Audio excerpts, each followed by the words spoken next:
সুপ্রিয় দর্শক, চাঁদপুর শহরের প্রাণকেন্দ্রে এক বান্ডিল টাকা পেয়েছে একজন রিক্সা চালক। সেই টাকা নিয়ে তিনি ঘুরছেন, প্রকৃত মালিককে তিনি খুঁজে বেড়াচ্ছেন। আপনারা যদি কেউ এই টাকার প্রকৃত মালিকের সন্ধান পান তাহলে আপনারা আমাদের ভিডিও টাইটেলে দেওয়া ফোন নাম্বারে আপনারা যোগাযোগ করতে পারেন। আমরা কথা বলবো রিক্সাওয়ালার সাথে যিনি এই টাকাটি পেয়েছেন। দর্শক, চাঁদপুর শহরের ফ্যামিলি কেয়ার হাসপাতালের সামনে একজন রিক্সা চালক একটি বান্ডিল টাকা পেয়েছেন। আসলে কত টাকা সেটি এখনও গণে দেখা হয়নি। আমরা একটু জানবো যে এই রিক্সা চালক ভাই কিন্তু ওই টাকাটা পেয়েছে এবং ওনার কাছ থেকে জানবো উনি কীভাবে টাকাটা পেয়েছেন। তাই এই যার টাকা সে ব্যক্তি যদি এই ভিডিওটি দেখে থাকেন তাহলে হয়তো তিনি যোগাযোগ করে প্রকৃত ব্যক্তি তার টাকাটা নিয়ে যেতে পারবেন। আচ্ছা ভাই, আপনার এই টাকাটা কোন জায়গায় পাইছেন, কখন পাইছেন? ফ্যামিলি কেয়ার হসপিটাল হাজী মহসিন রোডের সামনে পেয়েছি।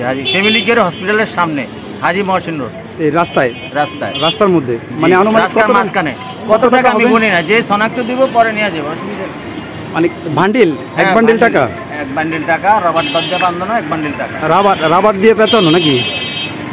আচ্ছা, আপনার নাম্বার, মোবাইল নাম্বারটা? আমার নাম্বার হলো 0187 হ্যাঁ 160 তারপর 5991। আপনার কোন জায়গায় পাওয়া যায়? আপনার নাম কি? আমি মিডল্যান্ড হসপিটালে ডিউটি করি, দারোয়ান পোস্টে। মিডল্যান্ডে আছেন? Midland hospital. আচ্ছা, টাকাটা একটু দেখানো যাবে? একটু দেখানো যাবে না? না, আমরা তো ভিতরে দেখতেছি না, জাস্ট একটু মানে বান্ডিলটা একটু দেখান। আপনি পুরো দেখানোর দরকার নেই, তো বান্ডিলটা একটু দেখান।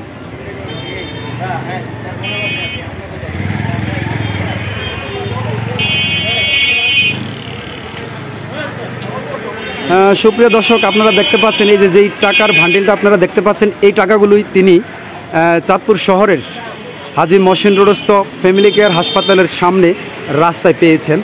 তো যে ব্যক্তি বা যার এই টাকাগুলো হারিয়েছে সেই ব্যক্তি প্রকৃত মানে উপযুক্ত প্রমাণ সহকারে আপনি এই টাকাগুলো খোঁজ করে নিয়ে যেতে পারবেন।